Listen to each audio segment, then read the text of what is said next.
Welcome, welcome, welcome, welcome. Thank you all very much for tuning in. My name is Slay, and we are going to be hopping straight into the podcast. Today's topic is going to be how much do you value your future self? Already getting tongue tied. So, we're going to be talking about uh, pretty much what that means, what that could mean for how you carry yourself throughout the day and just your life in general. So, joined with me today, I have my valiant co hosts, Sammy, Anime, and Davey. We're missing B today, but we're going to see if she comes in a little bit later. But either way, thank you guys so much, and let's tune in to Slaying Friends.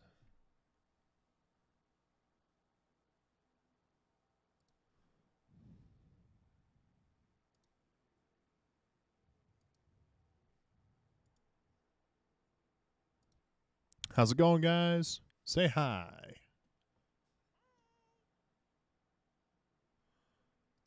Okay, so only Sammy said hi. Oh, okay. I didn't hear you, Davey.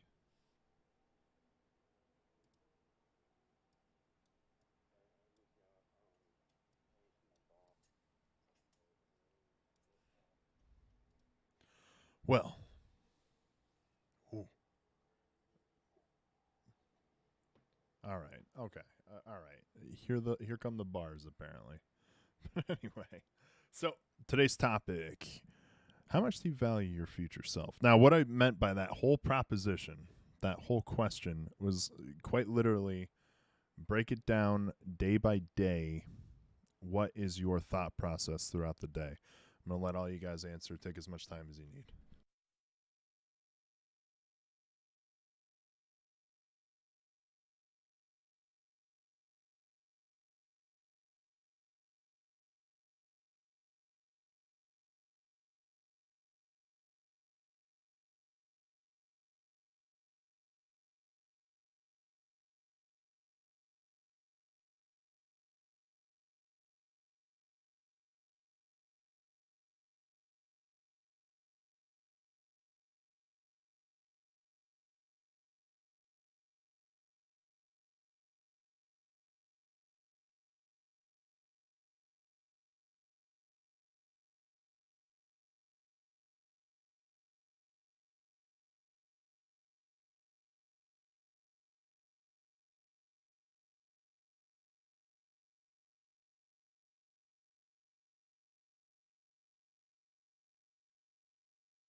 Davey, the floor is yours, brother.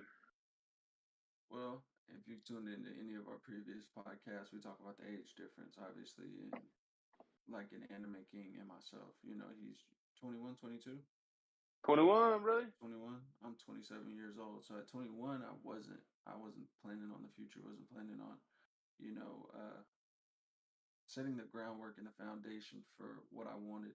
You know, so I think now, especially at 27, taking certain steps in order to get where I need to be. First step now here recently, I'm closing on a house pretty soon, hopefully. So I'm doing that, hopefully, to get my kids, have enough room for my kids. It's a 4 bedroom, 3 bath, different things like that in preparation for a family one day. So, now more so than ever, I've taken kind of I guess, a more adult approach into my future. As when we're younger, we think we have all the time in the world. So, yeah.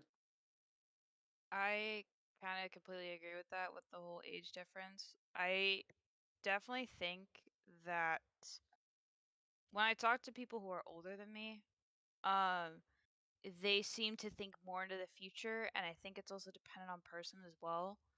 Like I think it's more so people who are older than me, but there are a few people who are around my age who kind of plan more in the future, who kind of think farther ahead than I do, and people who are younger than me because of the whole message that's trying to be emphasized nowadays of, just live in the moment.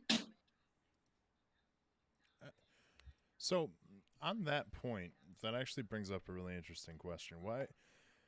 More specifically, why is it that older people tend to think more about the future? Do you think it's because maybe through their experiences they should have been looking out more for their future selves?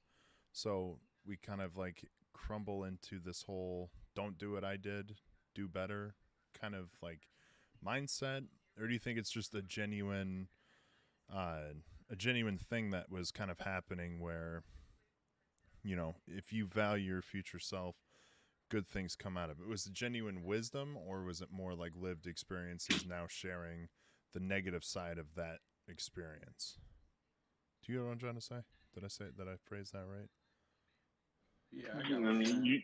you did for me as well, my friend. Yeah.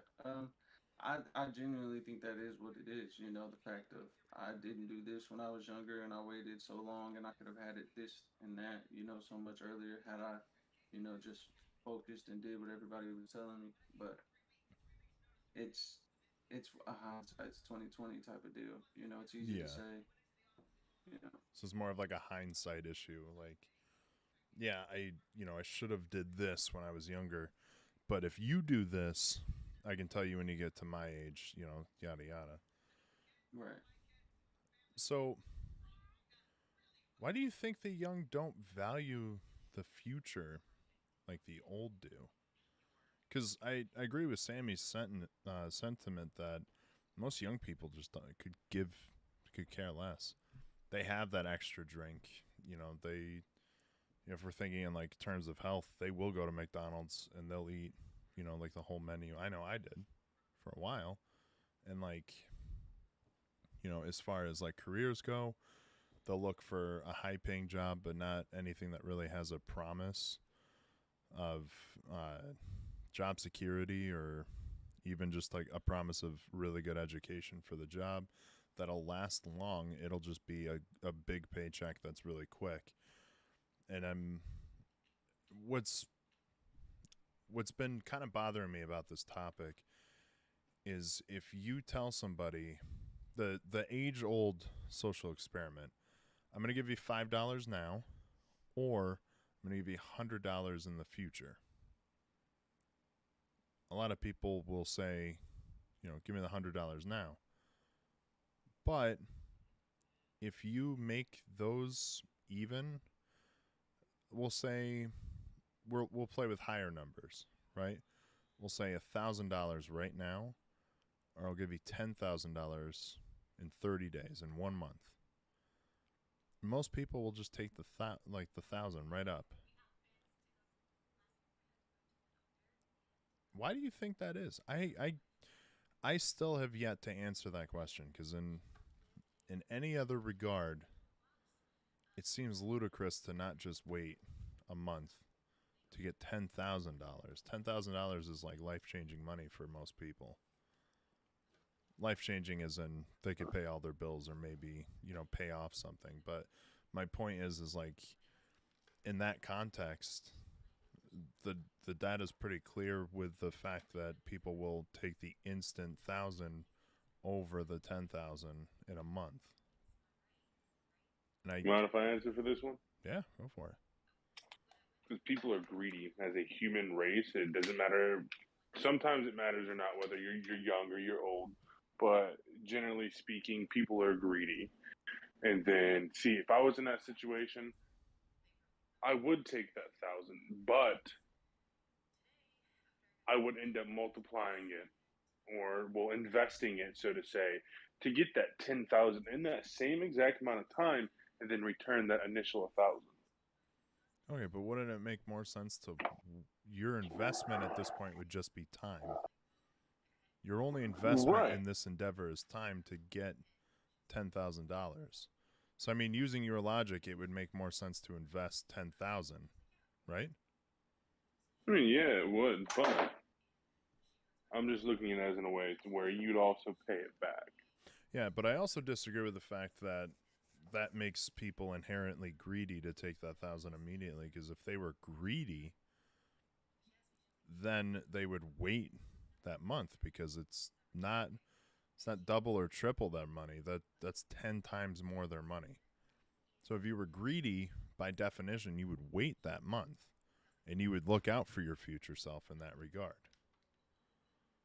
Does that make sense? Right? Like, if we're going to use the argument of greedy, you would think the higher number would be what a greedy person would go after. To an extent, yeah. Are you confusing greedy with somebody that needs instant gratification, like no patience? No. Rather? Well, I mean, when I picture greedy, I picture both in one. People like they're just basically egotistical, and they only really think of themselves. They care about their time only, and they want the instant gratification as well. Yeah. Okay. Well, kind of ask yourselves too, like, would you wait that month? Would you be able to be that patient? Oh, 100%. I would. I think it personally depends on the person. I think people who are older tend to be more patient because they've had a lot more experience. But people around my age or even younger, I think the younger the person is, I think personally from what I've seen, the less patience they have, because they haven't developed that patience, because they haven't had the experience to grow with patience, and they haven't had the environment to where they had to continually test their patience. So I think younger people would tend to take that instant money because it's money right then and there that they can spend, while as people who are older tend to take the $100,000 because it's, yeah, I have to wait, but I could be making money off of work or like doing something else while I'm waiting. So I Yeah. could still be productive while waiting, and then I could just have $100,000. No big deal. Done it before, can do it again type of thing. Yeah. Well, no, and that's kind of my point is, what's that disconnect? Because I refuse to believe it's just experience. I think there's more to it. I almost think it's a cultural shift, because obviously we only know older people from the oldest generation that is still living, and we've made technological advancements so rapidly that there's even a huge divide between when I was a kid and internet was around to kids today. And that's only like 20 years. You know what I mean? Well, almost 20 years. It hasn't even been 20 years yet. But there's such a divide now in those generations that I can't even relate to children nowadays. So, do you think it might be like a cultural thing too? Anybody can answer this, but like it could be a cultural thing, right? When you have a question, right, and it's something super obscure that pretty much present company would not know about, first thing you do is Google it on your smartphone that has complete internet access without being anywhere near a cable. That's what I'm talking about by divide, by the way. But that's instant. You instantly learn something new. You didn't go to the library and pour over 40 books before you found the answer. You didn't even ask Jeeves. Bonus points for anybody that used that search engine, but still, like, you didn't even, like, you didn't struggle for the, you don't struggle for the information anymore. And that's kind of like for everything. You don't struggle for entertainment anymore. You don't have to sit there and wait for commercials to watch whatever you want. Chances are you can find it somewhere without commercials. And I think society now has gotten so fast that nobody thinks about their future self because they haven't, everything's just been instant gratification. Right, left. Here's this, here's that, here's this other thing. And I think it is taken the effects of kind of the immature teenager. It has affected them in more than one way. Not to better themselves with education per se, but to relate the instant gratification of my knowledge, my interests, my entertainment, and applying it throughout life. If this is instant, then everything else is probably instant. And I think that's where the disconnect comes from. And I feel like a lot of these people that really do understand the value of their future selves and take the time to get a proper education, not only for themselves, but for looking good on resumes and stuff like that. I feel like that's really the main disconnect, is just kind of how we've all shifted as a culture, as a race, honestly, of human beings. Because it's not just our culture, it's many others as well. I'll put it like this, if I could. I think it's about the value of time. I think when you're younger, again, you feel like you have all the time in the world to do this. I have the time to make that $10,000 back. But I'd rather have the $1,000 now versus, the people that are actually willing to wait. Which are usually older people, but I think it's because older people know, like, patience is key because at the end of the day, like, we don't have very much time on this earth. Why? They know that because their time is, they're not 20 no more. They're not 30 no more. They're not able to do the things that they did before. And versus us, when you're 18, 19, 21, it's like, my life ain't even started yet, bro. I'm not even worried about all that. Give me my $1,000 so I can go to Florida or something on a trip with my friends. Versus this 10,000 could be a down payment or the closing cost for a home, all that stuff, but you don't think about it until you've already had to go through rough times. Yeah. And again, that's more or less blaming kind of experience on that, which is what I want to challenge. I wanted to see if we could come up with another plausible reason as to why people would value that instant gratification over patience without any experience whatsoever. Because the one reason is, for me personally, is that we would have to admit then that the innate instinct of a human being is to go after the shiny thing, the thing right in front of you. You know what I mean? I agree with it. Yeah. So, the thousand dangling in your face is more appealing than waiting for $10,000 in any other exchange, right? You can substitute 1,000, 10,000 for anything. if you're starving, you want that 1,000 pounds of food immediately rather than the 10,000 pounds of food in a month because you don't know if you're going to last that month. It changes it drastically. But at the same time, you're now switching the question as well because you're not just thinking future value for yourself. So we'll keep it still currency because I think that's the most relatable for this. And actually, no, we can switch it up.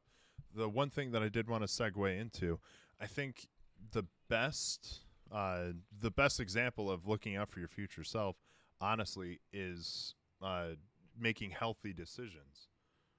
You know, going to the gym, changing your diets, yada yada, right? So, like, again, going back to the example of myself, where I used to eat McDonald's a lot because in my head I thought it was just cheaper, but Hey, it's obviously, yummy, bro. and yeah, it's delicious, you know. But it wasn't until I started to get a dad bod before I was a dad that I was like, maybe, maybe I should cut back on this a little bit. Maybe I should, start taking care of myself. And that was actually how I quit smoking too. I got winded going up the stairs, and I was like, nope, no more of that. Mm-mm. But Old man. yeah, exactly.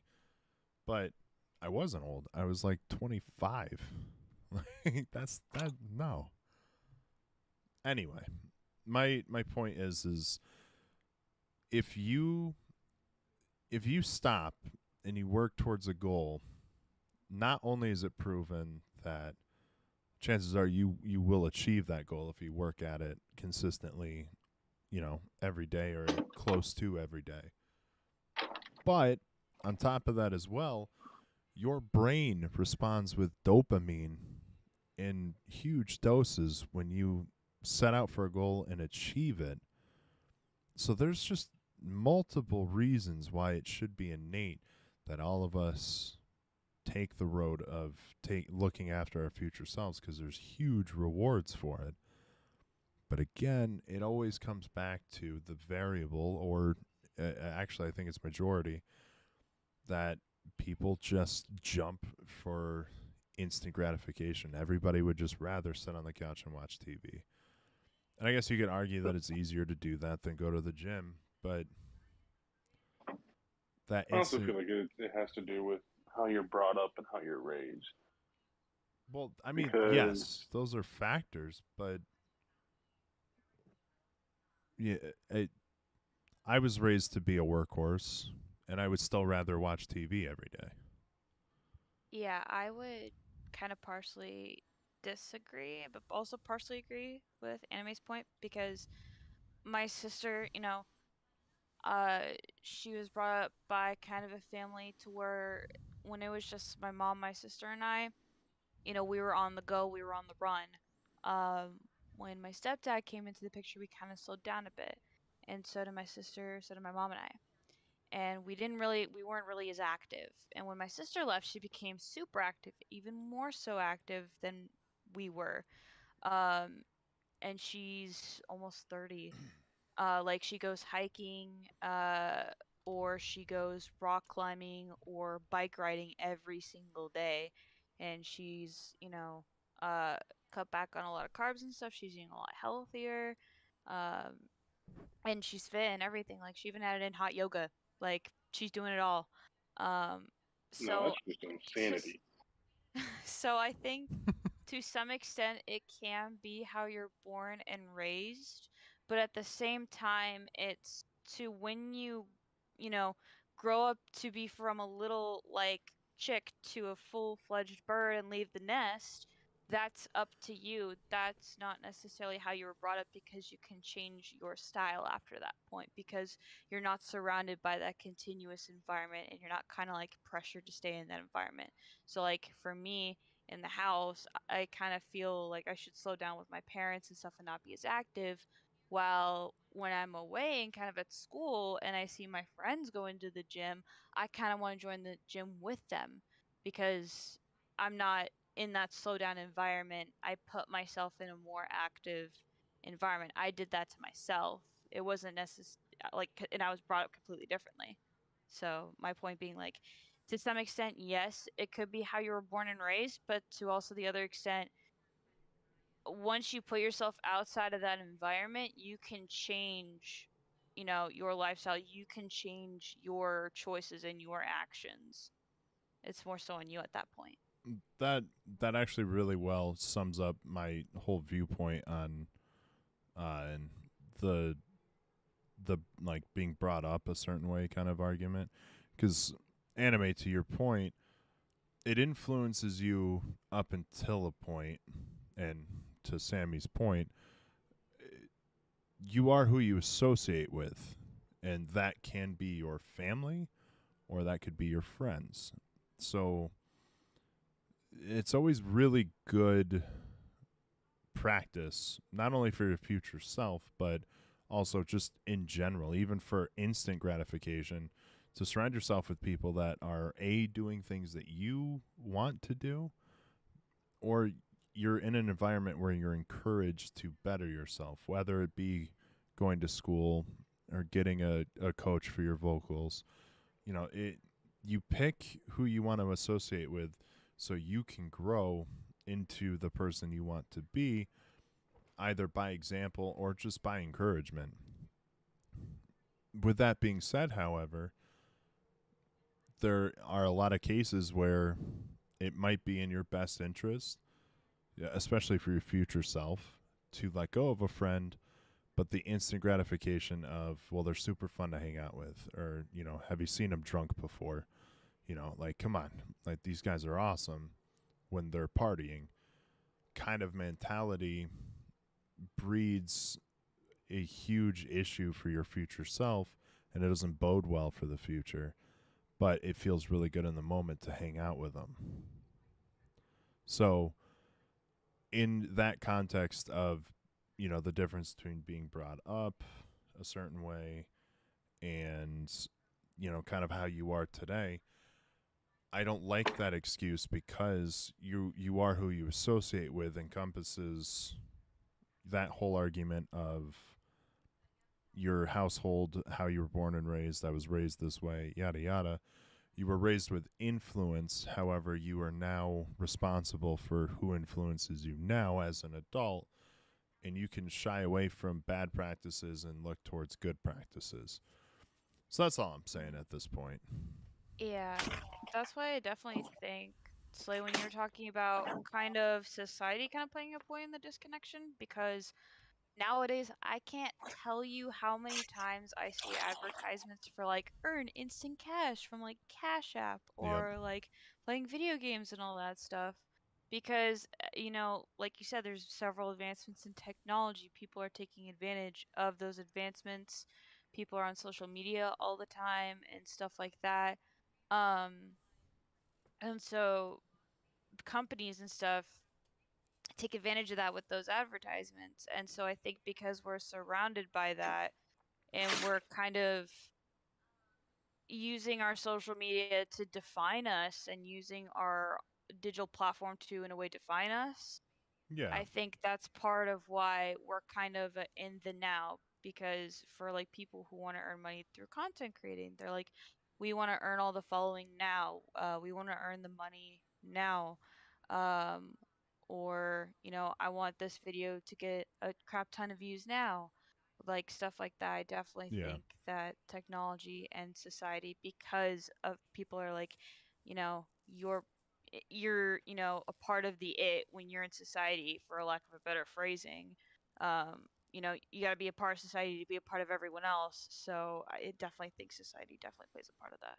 All right. And again, obviously I agree, because that was my main challenge, was to stray away from, we're just wired that way, or, I wanted to find a good reason that maybe culture has something to play with it.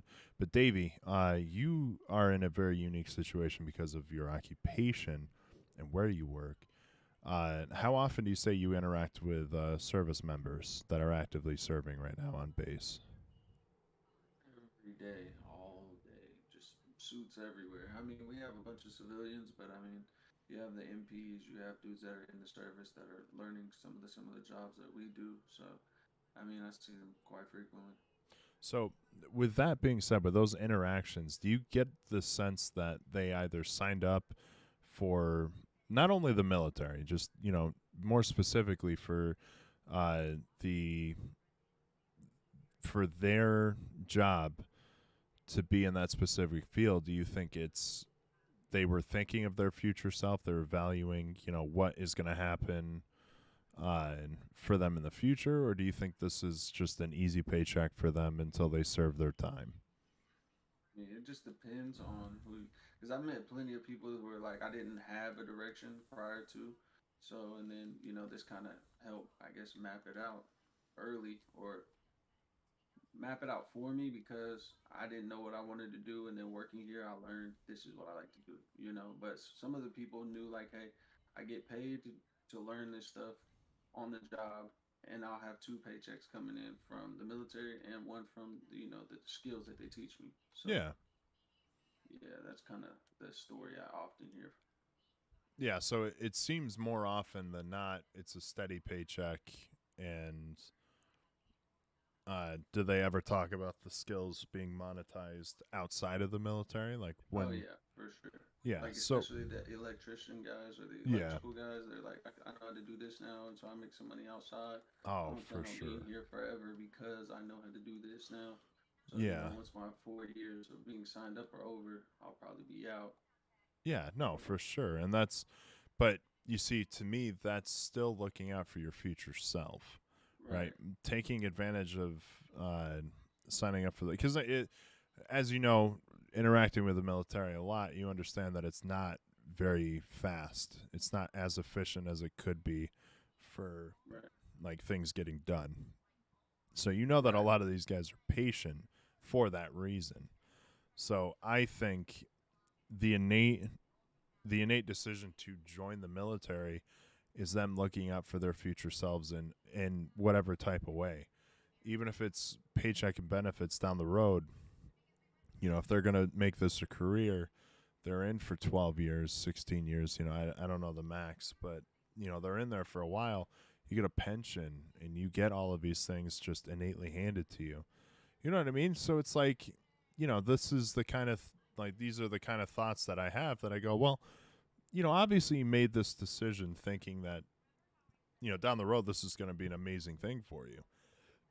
Because I mean, who else is going to, put themselves at that kind of risk without a super massive reward or a more permanent one? Either way, the biggest point that I want to take away is even actions like that are strictly monetary, you're still setting your future self up a lot better than you would not doing it.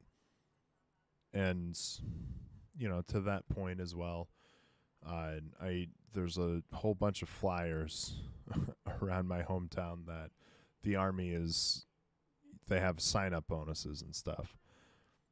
I still would consider, even with like the sign-on bonus and everything else, I would still consider that still looking out for your future self and taking care of that instant gratification. It's like having your cake and eating it too, which it's just a win-win until you understand what you'll be doing in the military, and then you're probably a little less thinking it's win-win. But my point still stands. I feel like I do feel like it's a people thing. I'm like 99.9% sure that if you ask somebody, would they want to look like Chris Hemsworth, or do they want to look like Paul Rudd? Most of the time, any guy's going to tell you Chris Hemsworth. And then you show him the workout videos and how long he had to work out and all of these other things, like how drastically he had to change his diet, how he went to the gym full time for a job. Like that's how much time and effort went into sculpting himself to look like Thor, to play the role of Thor. And that's nobody kind of sees it that way.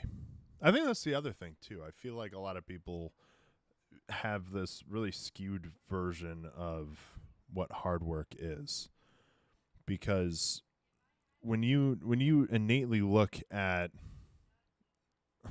when you innately look at kind of something super beautiful and super awesome, in the back of your head, you're thinking of like, wow, that must have took a lot of time to get there. But at the same time, you're like, nah, they're just born with this. They're just gifted. They're just awesome. And then you discredit all of the hard work and all of the time that went into whatever craft that they're perfecting. You know what I mean? How often do you guys say, oh my God, that dude's talented? And then do you think about all the work that went into that talent? You know, when you say things like, you know, that guy's so talented, everybody assumes that it's just innate. They picked up whatever they were doing and then were instantly good at it. When a lot of people spent years crafting it to get to this point, and they still can't even look at it like they're good. They still feel like they have this huge long road to go down. So, No? Oh, sorry. No, what were you saying? I was gonna say, I think for that regard, in terms of like an art or something, to all the hard work they put into it, I think it's easier for people to appreciate said hard work if they do it themselves. Like for an artist, a perfect example, like um somebody who does drawings or paintings, right? Um, somebody, I'm gonna use this example, Bob Ross, and because a Mm-hmm. normal person who normally isn't an artist or who isn't really into art and might look at it and be like, oh, it's just a normal painting. While an actual painter who's been painting their entire lives may look at it and be like, well, he did a really good job. He put a lot of effort into it that probably took hours, if not a day, to do that painting, but he just condensed into one video, so it looks like he took maybe 15 minutes, right? So I think it depends on whether the person was interested in it to begin with or they were associated with it to begin with, whether or not they show more appreciation for that hard work. I mean, I don't disagree, but okay, as a musician, I hear a lot. I hear a lot that you are talented thing. Like when you go on stage and you play, everyone associates that set list. You know, nobody thinks about the amount of man hours that went into writing each song and then practicing the song so we can do stupid things on stage like guitar flips and like changing the song every time you do it live. Stuff like that. That's out the window. You're just talented. And then nobody thinks past it. So I agree though that once somebody tries it, a new, different kind of appreciation comes out. It's not the same because when you're just a bystander kind of watching, I feel like everybody here can admit that sometimes they take, like things that other people have put a lot of time and effort into. And I already know an example that I think none of you were thinking of. You might have, but there's at least one position of artistry that everybody takes for granted unless they are in this profession, and that's architects. How many bridges do you cross in a day to get where you're going and not think of them as bridges?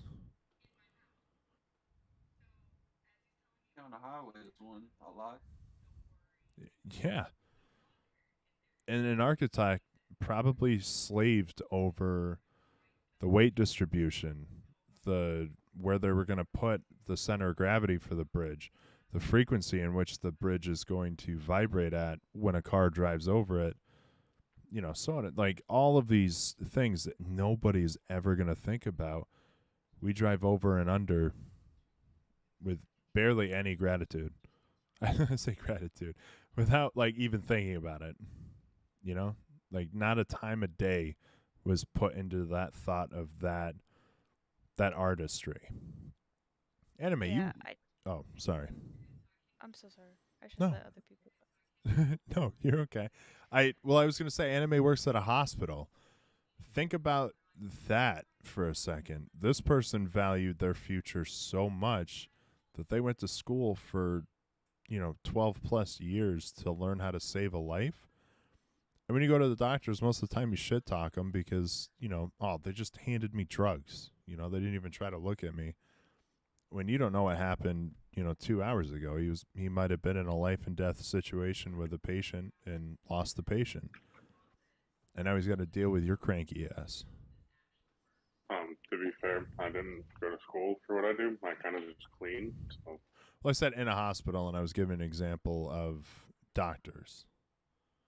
Right, I was just saying, like, kind of like, he threw me up there, like, oh, look at anime. It's in the hospital. Like, yeah, but I clean the hospital.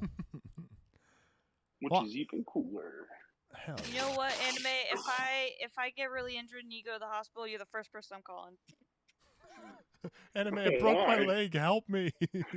All right, lay flat and let me punch you. The pain will go somewhere else.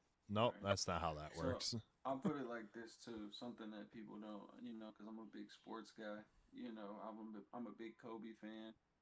I'm not the biggest LeBron fan. I was earlier in his career, but not so much now. But when you hear the stories about Kobe Bryant being the first one to practice, being the last one to leave, practicing on his days off, studying film, studying some of the greats. Everybody sees the 5 NBA championships. Everybody sees the 60-point games, 81-point games, but they don't pay attention to the work that people had to put in to get there. They talk about LeBron James arguably going to be the greatest basketball player of all time, but he invests $1 million into his body every season.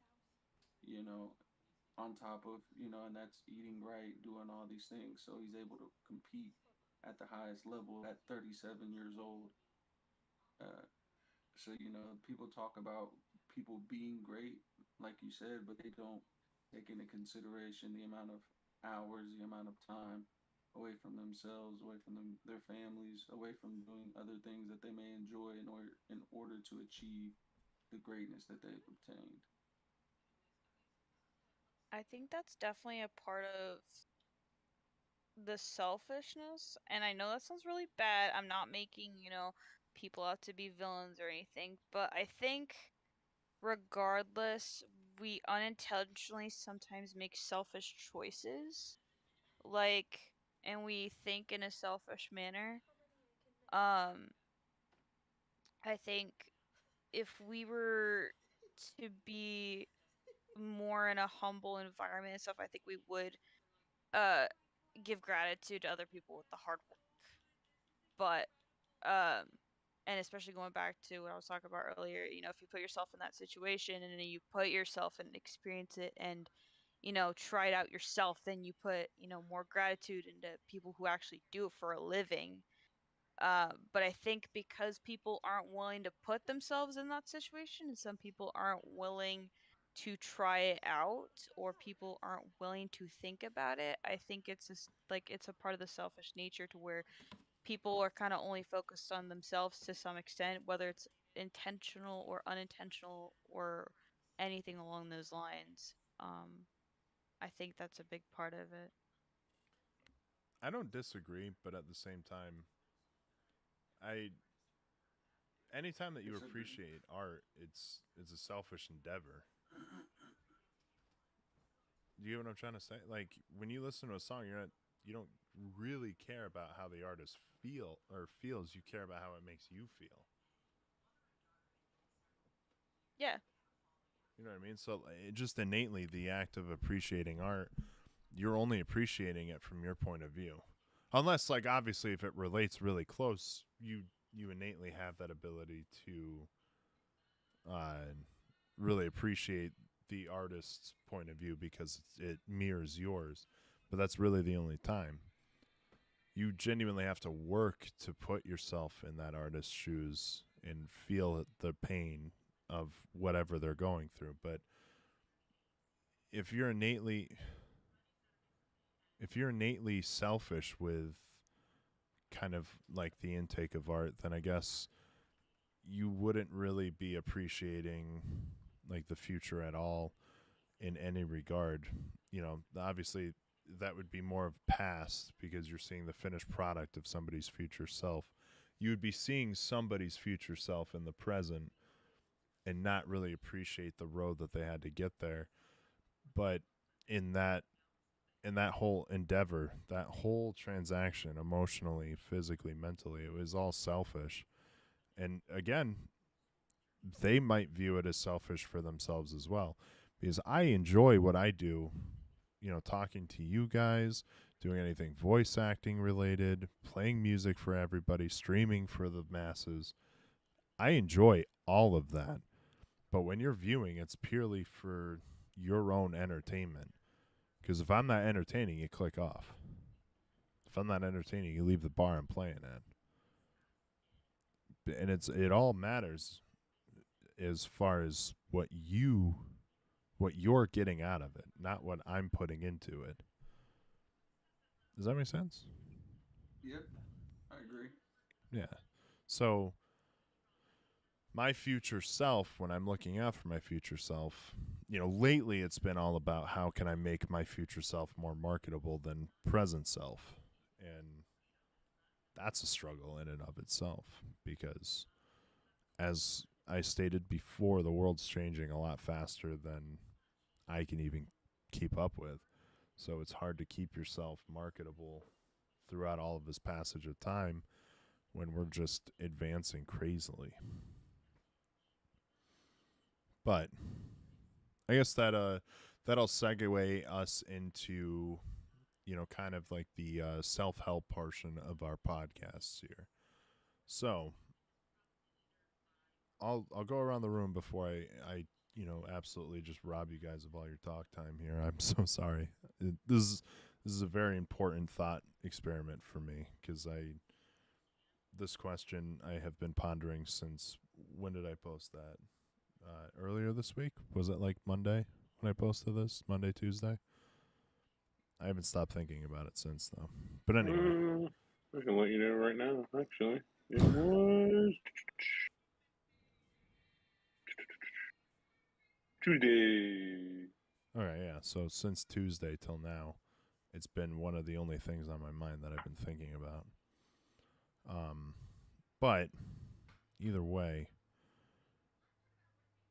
what can we do to really learn the value of valuing our future self? What is in it for us in the present, looking out for your future self?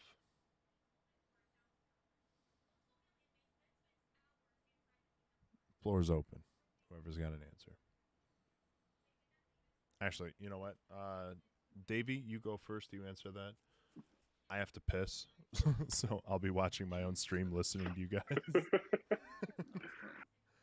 you think? But the value in it. Okay. So he called on you, brother. I know. I'm just trying to think before I speak. I think the value in it now is just preparation for things in the future. Being more prepared for certain instances. Like prior to my job now, having a car, doing all the maintenance, all the stuff they tell you you're gonna need when you have a car, you don't think about that. And now, especially getting older, trying to do different things, trying to manage your money and be smart about all the things you do. Preparation kind of gives you I don't want to say easier life, but it's more comforting knowing that you're prepared for different situations that may happen throughout life. So if I had to say something, I guess preparation for life. Everybody says life happens, and it does. So preparing yourself, I think, kind of makes it easier on you. And that's my opinion. Sammy. I think Sammy's AFK, my friend. No. I'm looking at something. Looking at something during. Yeah, so I agree with Davey. But at the same time, I don't want to say it's a counter argument, but I also don't want to say it fits in line with what he said only because of what it is. So, what I learned in psychology, it's the hot and cold emotion. So, a like a warm and cold feeling. So, for example, if I were to talk to Anime and be like, what would you do if like this lady come up to you and asked you for your number and if he said like I would flat out tell her no, no Because I thank you would or tell her something. no. Yeah, or if you were to ask me, what would you do in a situation if like some guy started just like hitting on you at a bar or something? I would say, well, I would slap him across the face. That's a warm feeling. That's kind of talking about the situation kind of ahead of time and what you would do in a way to prepare yourself for it. But cold feelings is when you're in that moment yourself. So like, what if I were to tell Anime, well, if the guy walked up to me in a bar and started hitting on me, I'd slap him right up across the face. When in reality, the guy could walk up to me, start hitting on me, and I just run out of the bar freaked out because I didn't know what to do. So that's cold feeling, to where you might, talk about how you're going to do something beforehand with someone or think about it beforehand, but in the actual scenario, you could be doing something completely different. I think it just all depends on the situation. All right, it's my turn. Give me 1 second. Let me put this trash bag in this trash can. All right, so it's a little more difficult for me because, in all honesty, I didn't really start caring about my future, my own self, until I had my son. I had changed my views and everything that I was doing so that way I would be able to protect not just my future, but my son's future as well. And I really looked at it as, okay, I need to start taking care of myself more. That way my son can grow up having a father, having someone he can go to if anything were to happen, someone to be able to take care of him and fall back on. So I really didn't change the way I looked at life until he came along. So I mean, in a way, you could tell you could really tell me my son's my purpose of life.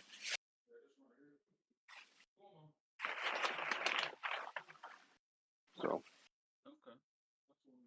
that's how I look at it.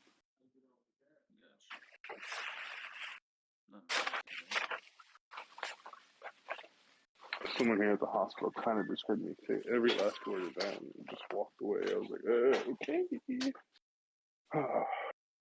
be myself. I'm playing. But no, I see how. Go ahead. I was gonna say, seeing how Slay is still using the restroom. I don't know if he's even here or not, but business. Right. You know, you got to do what you got to do. He's here in spirit. Get it? Yeah. Because he's like the ghost. Like I'm sorry. I had to make it. I'm sorry. I couldn't help myself. No, I think that's perfectly timed, perfectly cool. So, but as far as that goes, go ahead, and make go. Oh no, I was gonna ask a question that would partially kind of change it. Okay, do it. Let's do it. Oh, you go ahead, Davey. You started speaking before me. Nah, I was just trying to keep the conversation moving, but I mean, I think preparation. Now that I think about it and listen to Sammy's point of view or perspective on it, I think it depends on the situation more so. But for me, I will say I am I'm kind of both mine and her opinion on it. Because certain situations, like I will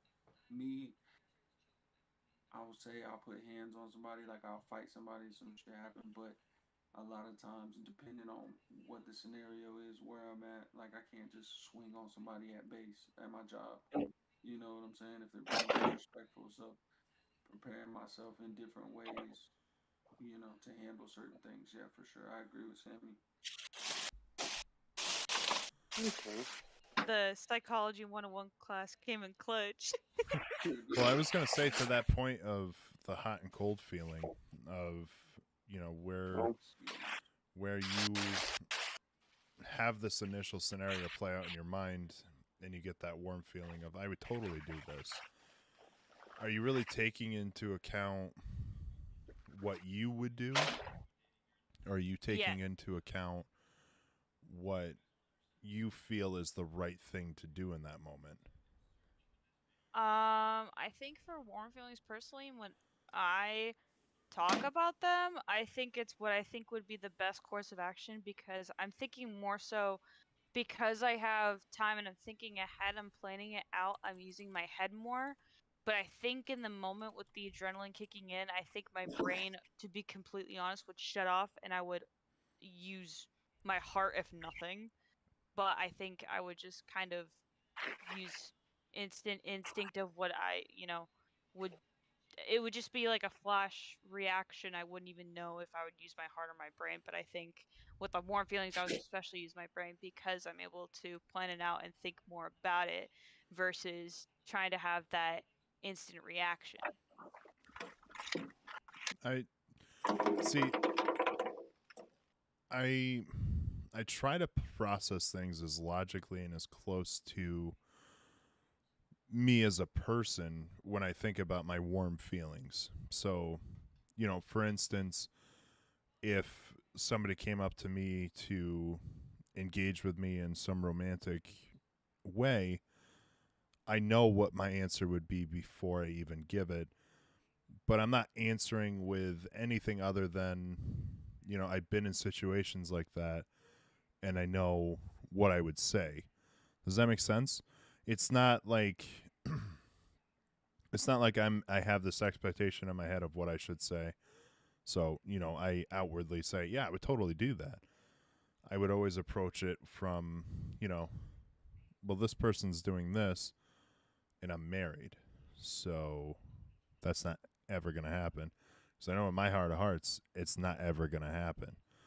So that's how I approach my warm feeling. Is this something different than Psychology 101, lady?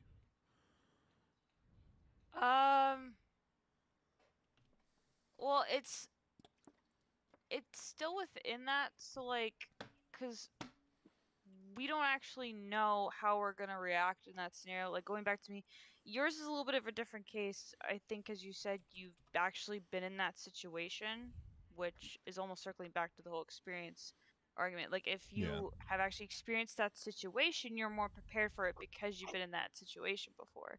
However, if you've never been in that situation before, like, I've never had someone come up to me, just start hitting on me. Thank God it's never happened, but it's never happened. So if somebody were talk- so if Anime were to ask me, what if a guy came up to you in a bar and started hitting on you, because I had never been in that scenario, I'd had to think about it with my mind, trying to come up with the warm feelings and say, well, I'd probably slap him across the face and walk away. While because I never been in that situation, if I actually get into it, I could act in a completely different manner because I've had no experience with it. Yeah. See, I get what you're saying. I guess the thought process that I'm approaching this with is, how can you make those claims then? How in your mind would you know for certain, like for sure, that would happen then? Because you're not speaking from any point of authority. Does that make sense? Yeah. I mean, none of us really know because it's the future. Who knows what could happen? But it's warm feelings because you're trying to prep yourself for it. Because as Dave was talking about earlier, if you prep yourself for it, you feel more comfortable with that situation, right? So to some extent, you can prep for it. Like if you were to go on a camping trip, you could, pack as much supplies as you want. You could, pack your tents, pack your food, pack whatever. You could be like the best Boy Scout ever for that camping trip. But then all of us and think, if I got a paper cut, I have this for it. If I trip over something, I have this for it. If I have extra food, so we don't run out of food, right? You could prep as much as you want, and that might make you feel more comfortable. That's the warm feeling. But if you were to actually go on that camping trip, and something happened that you couldn't predict, then that's where the cold feelings kick in of like, oh my God, I didn't prepare for that. I might have prepped as much as I could, but all in all, I didn't actually expect this particular scenario to happen. Might have prepped for it, but I'm actually not prepared for it. I tried, but I didn't because I didn't think it was going to happen, but it did in fact happen. So that's where the cold feelings kick in. You're like, oh my God, what do I do? That's kind of, I don't know if that makes sense. Yeah, no, it totally makes sense. My anybody can jump on me at this point because anytime I speculate something or I approach something to ponder or think, not only do I try to associate kind of, where I'm at headspace wise, but I'm also trying to take what I know about myself, how I've handled things in the future like this, and approach it from that standpoint. So I've been through something similar to whatever we're talking about, ABC, but I'm going to apply what I've been through to this. So that's kind of where I was, trying to derive this conversation to is, when you think about your future self and everything else, all you can really go off of is things that you have experienced, or at least have pretty decent knowledge on what to expect once you are in that scenario. So again, I pose the question then, is it truly only experience that really helps you understand the value of your future self?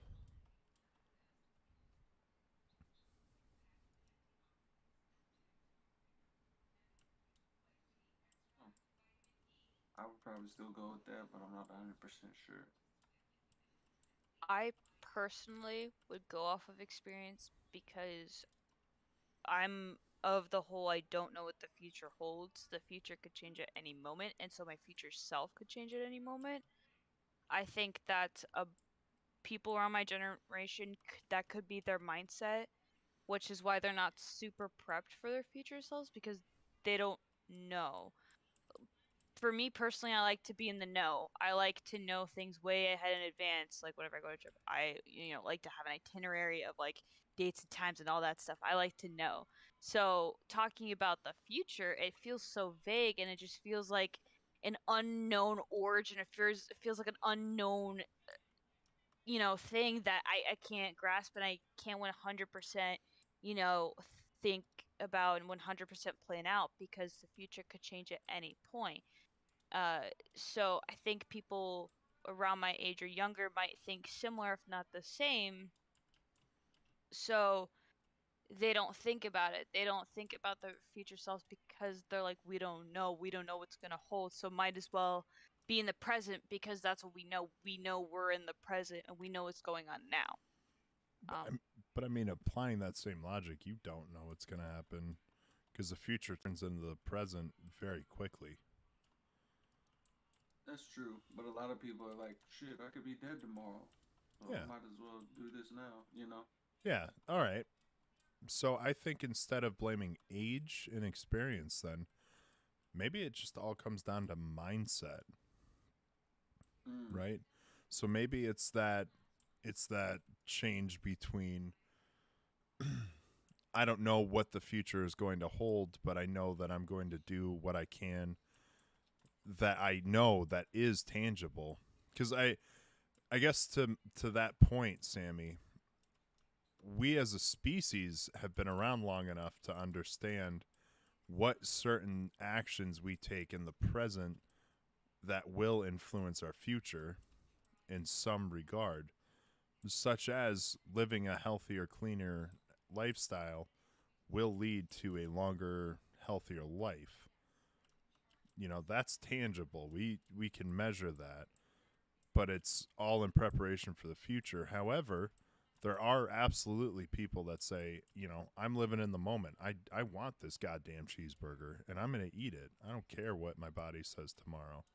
Or I'm going to drink until I black out. There are still people that, discount the future for the present, uh, the present good vibes, the good feelings.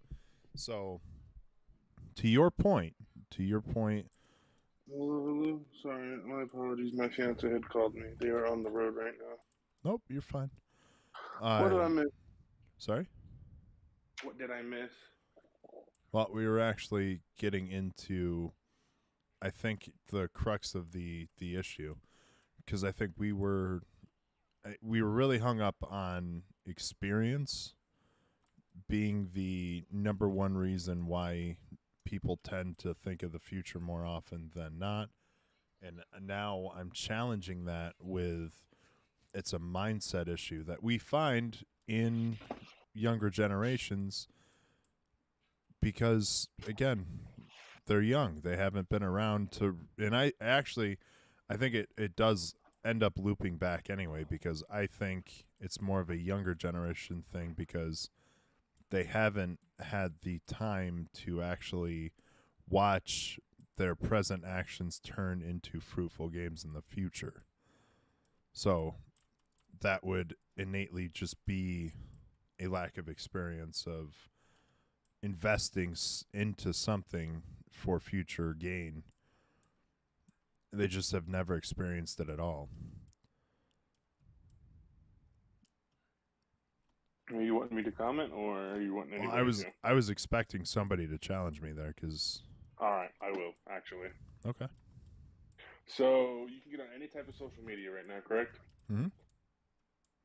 On social media, you can see more and more stuff about how younger generations, literally children, quite literally children, below the age of 10, maybe around, I don't know, 6, 7, anywhere from 5 to, like, I don't know, any age, obviously like 5 and up.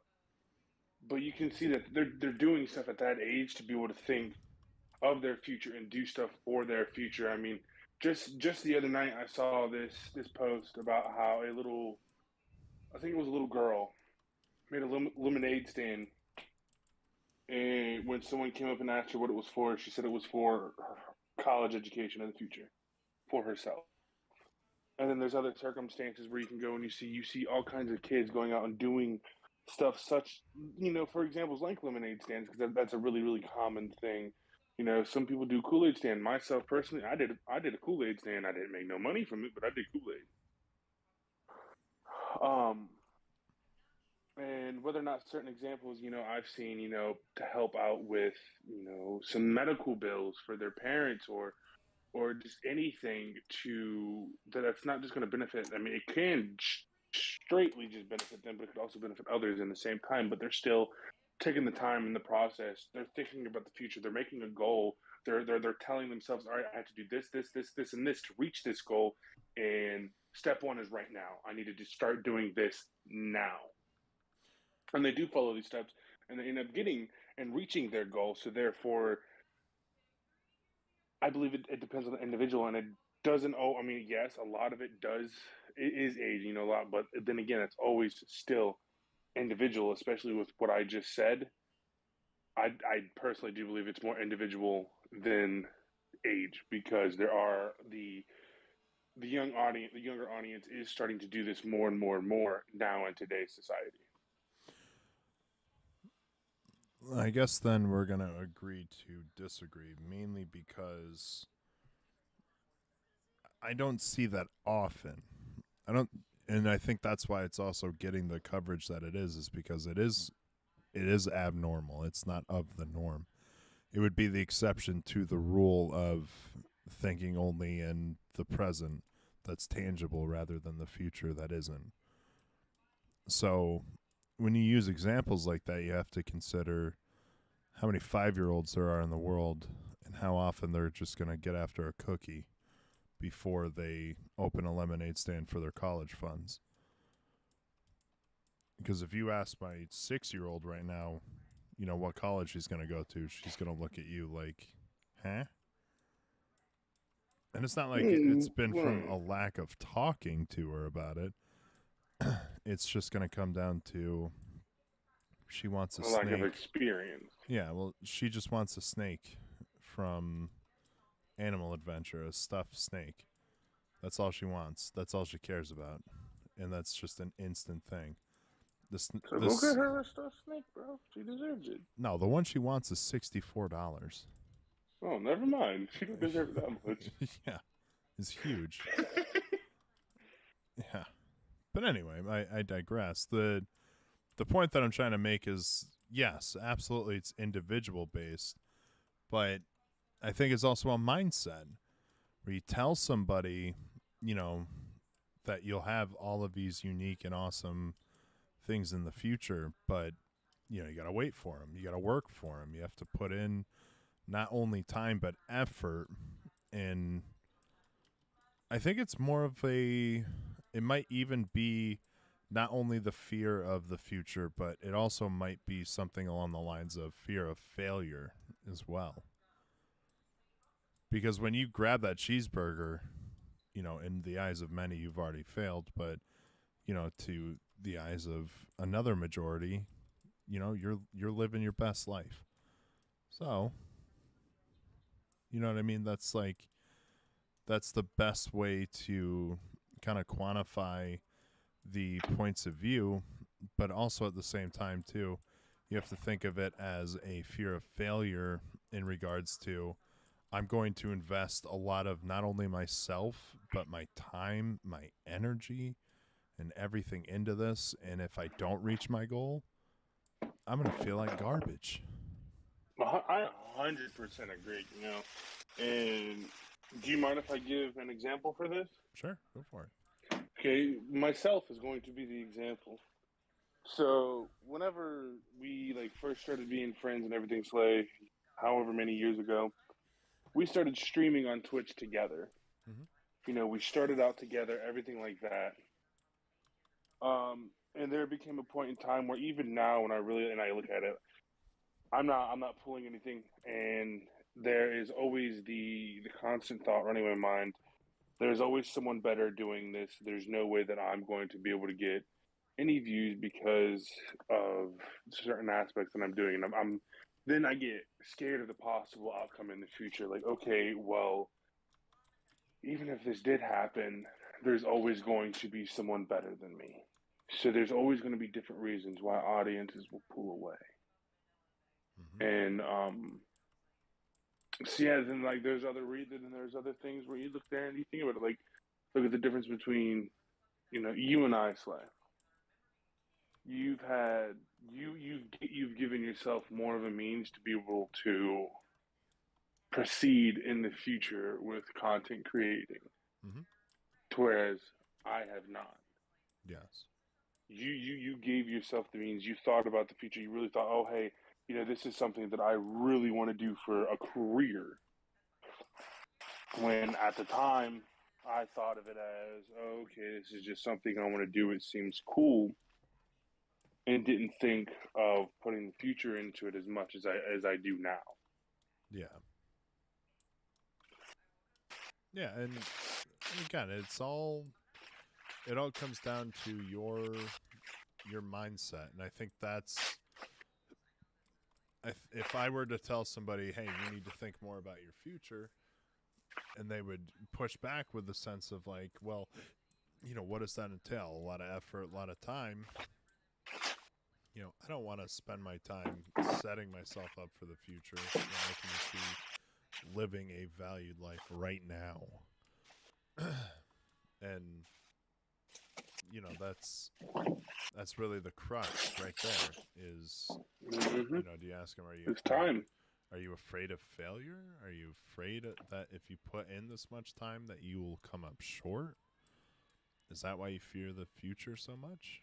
Do you even fear the future? You just don't feel like putting in the effort.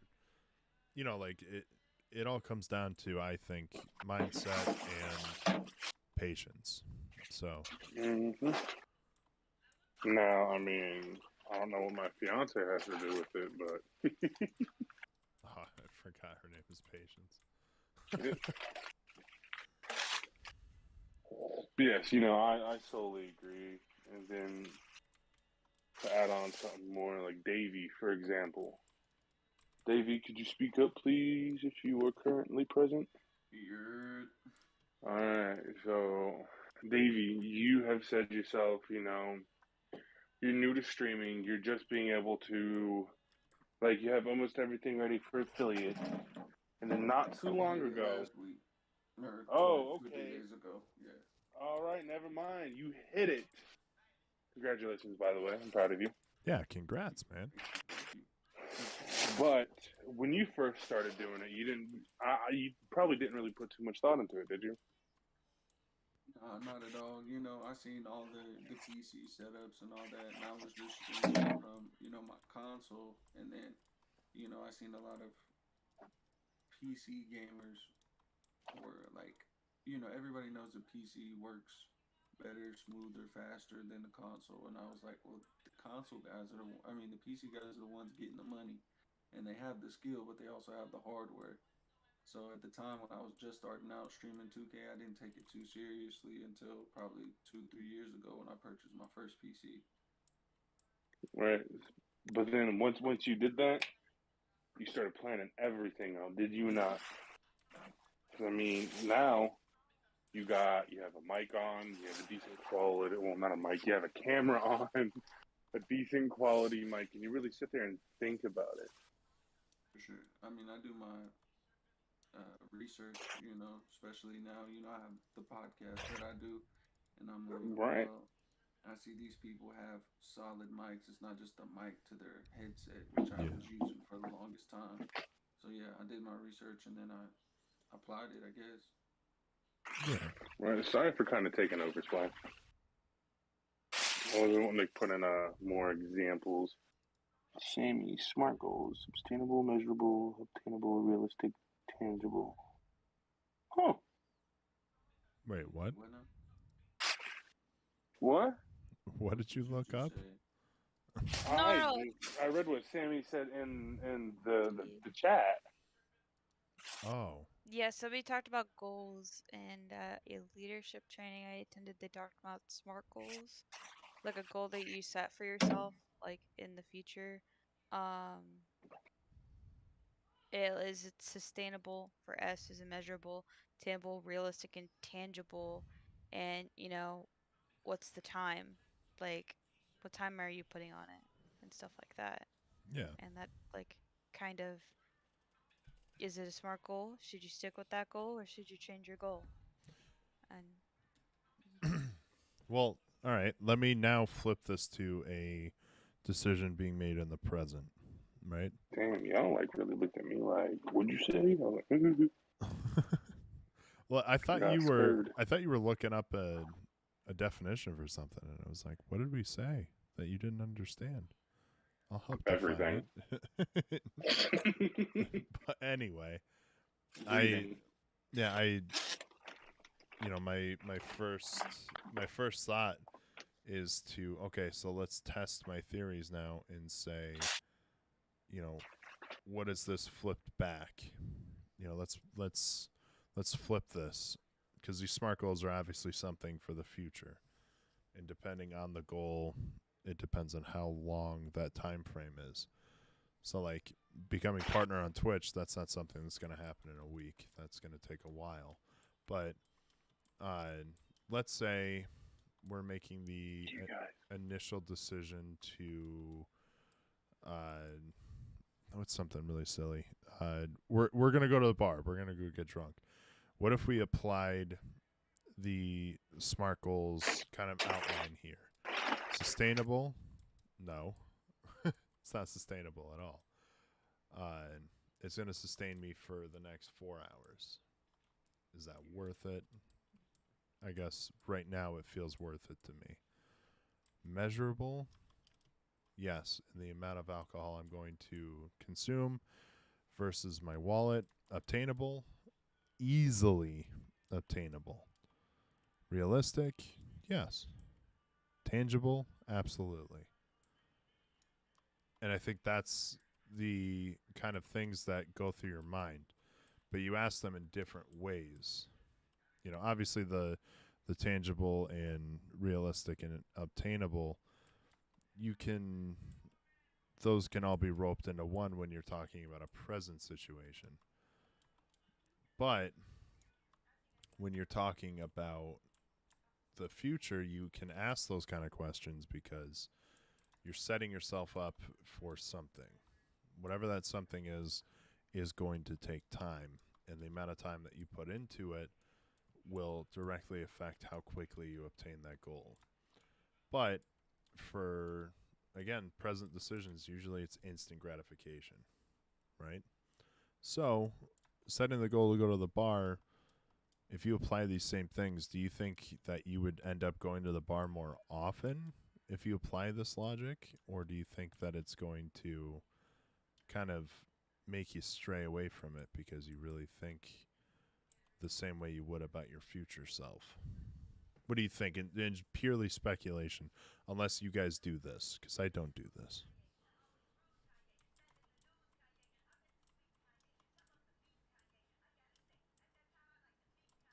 But y'all take it. I'm gonna think a little bit more. Struggling. No anime, no Sammy. I don't do this at all, so I kind of just flow with the motion. Yeah. But It's I a- mean, Go ahead. sorry, go ahead. Oh, I was just gonna say it was a situation dependent scenario. Like, Even for instant things, like things that you're making a decision on like immediately. not necessarily those, because those are typically smaller decisions that I don't really have to make right off the bat. Like that's where I kind of have to think about as a smart goal. Like, today I just went to the mall, and every item that I thought looked awesome, that I was like, that would look so much better in my closet instead of the closet at Box Lunch, or something like that. I was like, is this, am I gonna wear this shirt? Is like the $20 worth buying this shirt? Am I gonna wear it? Am I gonna enjoy it? Is it gonna be long lasting? Is it worth purchasing? Like, I think about it that way. For me, it's more so financially, because for me, I like to save money and I'm a bit stingy with money. But Yeah, for me, know. I wouldn't really go in depth with decision making with like a video game, or like I'm like, should I, infiltrate this camp, or should I, just sit back, relax, and have someone else do it, or something like that. Like in a video game, to me, it's not as important what the outcome of my decision is, so I don't really think about it. While as if it's like affecting me, and if it's to me, it's like an important decision, that I think on it. A lot of video game, there's very little real world consequences. Yeah. Yeah, so it makes it super easy to say, I'm gonna go ahead and rush through this because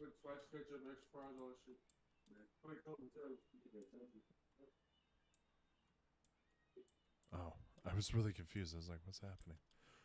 Anyway, but kind of circling back with the purchasing, that's absolutely a future, valuing your future self, because you're going to keep that 20 in your pocket for something a little more sustainable than a shirt or a cute shirt, even though it was something in the moment you really wanted. So you thought better of your impulse. So I guess no, we can't escape this loop. Typically, if you're going to apply these values in a SMART goal, it would be better kept in a future role, because I believe the instant that you apply these metrics to a goal, you turn it into a future self value. You value your future self in some way as soon as you do that. Any arguments there?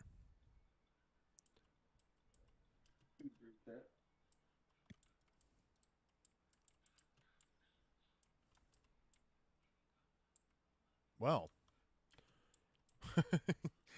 I do appreciate the time that you guys put in thinking about this and giving me that good dialogue that I always crave from you guys. But that's where we're gonna leave off today.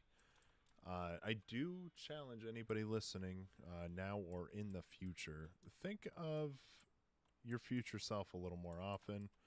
And the way I kind of want you to think about it is, if you value yourself in the future, it'll do wonders for your present psyche as well. Because obtaining goals, even short-term goals that are leading towards a bigger goal, help you out mentally a lot. And of course, taking care of yourself and its future endeavors will have big returns. I'm talking cash money returns. But either way, with that, I will say goodnight to everybody, and we will see you in the next episode. Thank you so much for tuning in. Good night.